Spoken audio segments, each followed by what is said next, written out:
जिस कर्ण को देवता भी रणभूमि में अपराजेय मानते थे, उसे आखिर एक स्त्री ने कैसे घायल कर दिया। ना वह योद्धा थी, ना उसके हाथ में शस्त्र, फिर भी उसी के कारण कर्ण का रथ धरती में धंस गया और इतिहास की सबसे करुण मृत्यु लिखी गई। क्या वह सच में कोई साधारण स्त्री थी या स्वयं धरती देवी थी, जो दानवीर कर्ण की अंतिम परीक्षा लेने आई थी? इस रहस्य को जानने के लिए महाभारत की यह कथा आपको अंत तक बांधे रखेगी, तो कथा को अंत तक जरूर देखिएगा। कर्ण की कथा केवल एक योद्धा की नहीं, बल्कि भाग्य, त्याग और करुणा से भरे उस सत्य की है जिसे समझने के बाद मन भीतर तक हिल जाता है। महाभारत के युद्ध से पहले कर्ण अपने दानवीर स्वभाव के कारण देवताओं और मनुष्यों सब में समान रूप से प्रसिद्ध थे।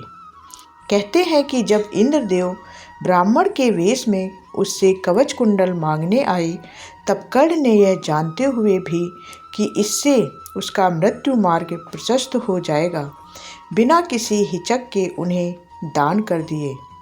उसी समय एक रहस्यमयी स्त्री उसके पास आई। साधारण वेश, शांत मुख, पर शब्दों में गूढ़ चेतावनी थी। लोक मान्यताओं के अनुसार वह स्त्री कोई और नहीं, स्वयं धरती देवी थी, जो कर्ण के दान और उसके कर्मों की अंतिम परीक्षा लेने आई थी।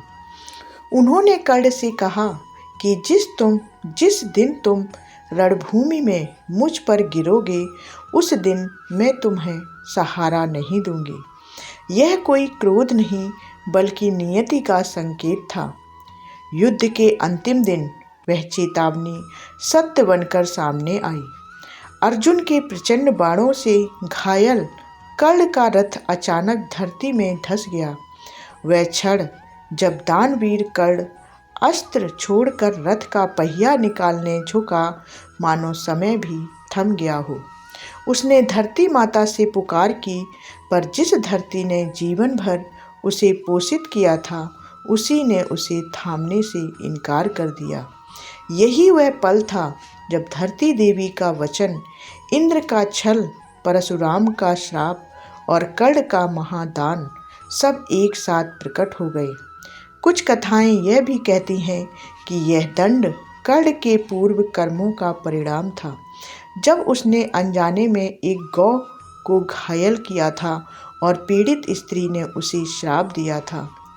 कर्ण की मृत्यु इसलिए सबसे करुण मानी जाती है क्योंकि वह केवल एक योद्धा की हार नहीं थी, बल्कि उस मनुष्य का अंत था जिसने जीवन भर अपमान सहा, फिर भी धर्म और दान का मार्ग नहीं छोड़ा।